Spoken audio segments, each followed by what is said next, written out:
Okay, it's 12:30. I'm just leaving Soho for Knuckle Peak. I've been flying for half an hour, so I'm halfway to Wanaka already.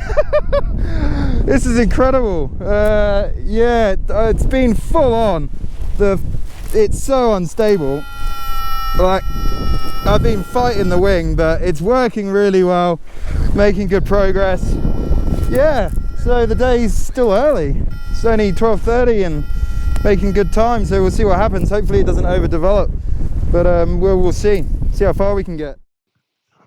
So more problems with the cameras again, so bear with me. I'll try and explain what's going on and fill in for the missed out commentary, and yeah, just enjoy.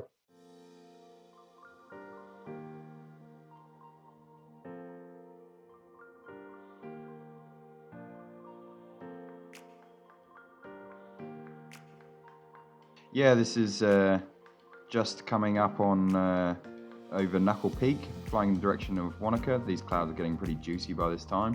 And yeah, we just sort of flew along this ridge. I've got Nico down to the left of me, and yeah, heading for Wanaka.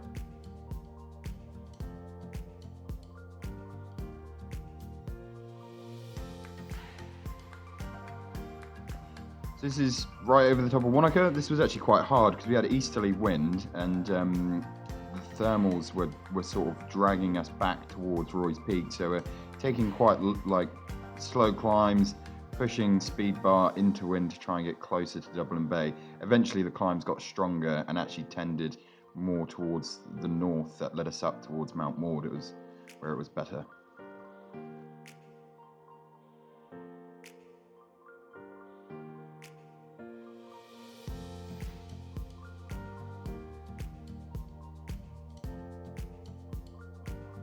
Yeah, you can really see on the track log here how we get drifted back, and it was really quite a bit of effort pushing into that wind, having to use the speed bar quite a lot.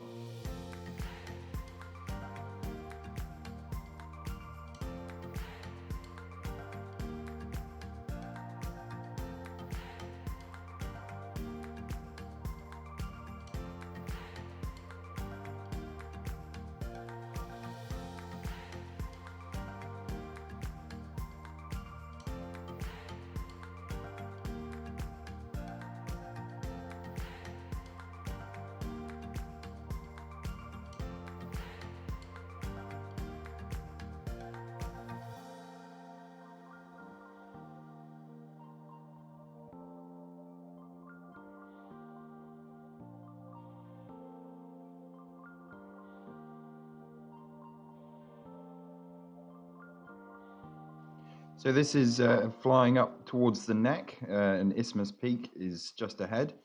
Here I'm sort of talking about the decision that we've got to make to either go to the east around on the Lake Harweir side, or just keep pushing north up towards Brewster and then try and cross the Young further up near Mt Shrimpton.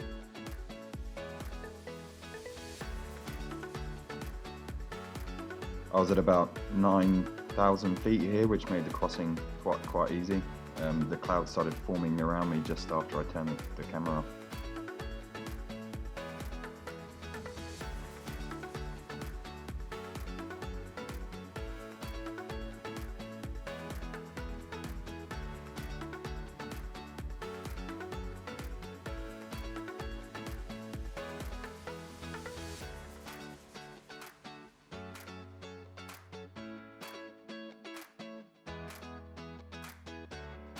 You can see, like, looking at the sky, that the day was still really on and it was working really well, but there was quite a bit of wind down in the valley, and we got an update from Mark that it was already blowing quite strong in Mount Cook, and we could see the gust lines coming up on Lake Harweir.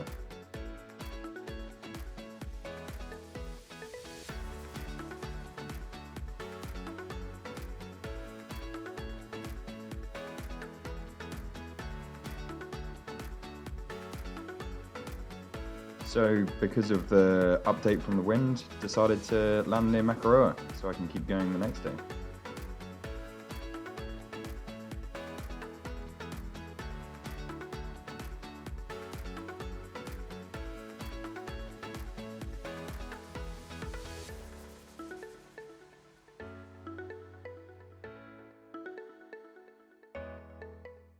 So that was a good flight. I wasn't expecting it to be flyable today, and it was quite strong at times. But yeah, strong southerly, and flew over, got away from Coronet at midday. It was working super early. We actually could have taken off earlier. Turned up at the car park at Coronet Peak, and John Smith and the hang gliders were already set up and going and climbing out. When did the hang gliders ever beat us to take off? This is bullshit. Right, and I've landed just above Makarora. Makarora is just down there. This is Mt Shrimpton up here, and I've been getting about 40 km/h gusts come through. I landed kind of backwards, had a bit of a rough landing, but it was okay. Just in the tussocks, it's all good. But got on the radio from Mark. He radioed us and said that he was doing 41 k's at Mount Cook and was doing 41 in Harst, and yeah, there was a lot of wind around. So windy. But yeah, I haven't done any hiking yet today because we started from Coronet Peak, so I'm still fresh. So I'm going to go for a hike up here, find a campsite as high as I can. See where Nico's landed up the valley near Brewster. Looks good for flying again tomorrow. So, oh, look at this! Spectacular. I'm going to camp somewhere in here tonight. It's been hiking for an hour and a half, something, 2 hours, maybe an hour and a half. And then tomorrow I'm thinking about just going that way. Yeah, we'll see what happens in the morning.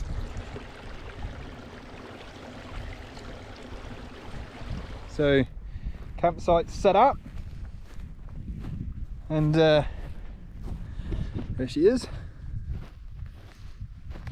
I'm gonna go stand up on that ridge in a bit and watch the sunset. That's the Huxleys over there in the sun.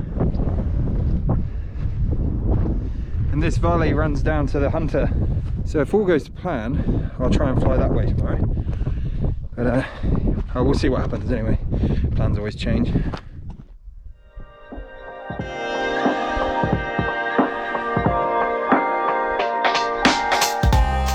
It's the morning. Bit of cloud behind me.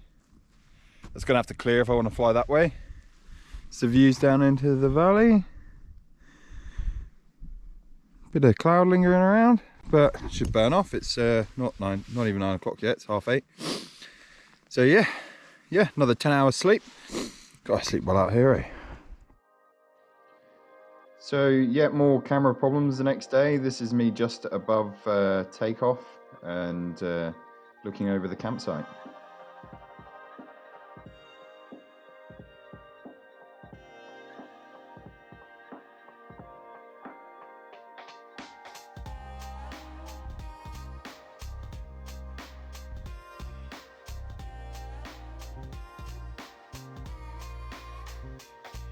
So here I'd started crossing the Young in the direction of the Huxleys. This is still quite close to takeoff, but the last piece of headcam footage for the day.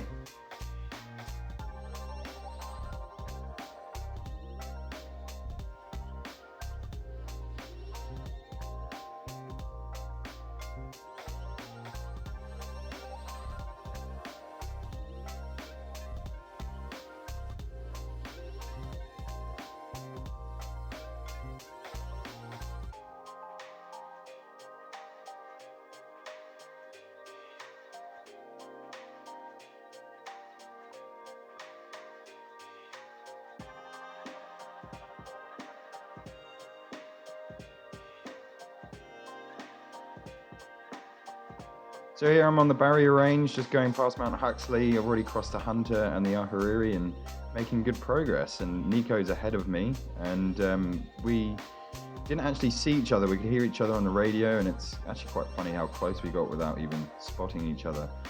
Oh, my headcam's not working. Oh, that's the Dobson River.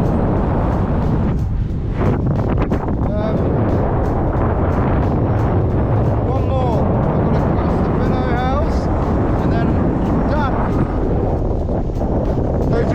Mount Cook. There's quite a lot of glider traffic in the area, but you've got to use an airband radio. It's a mandatory broadcast zone, so it was good to be able to talk to everyone.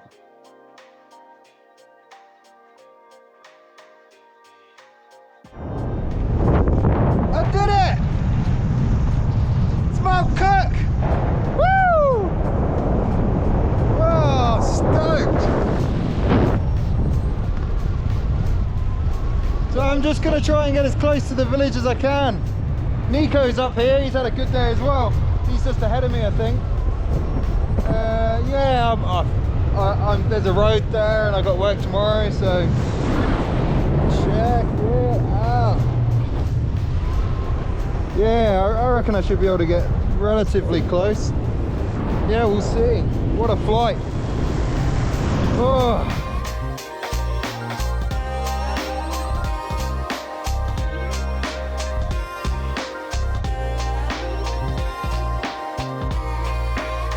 Mount Cook.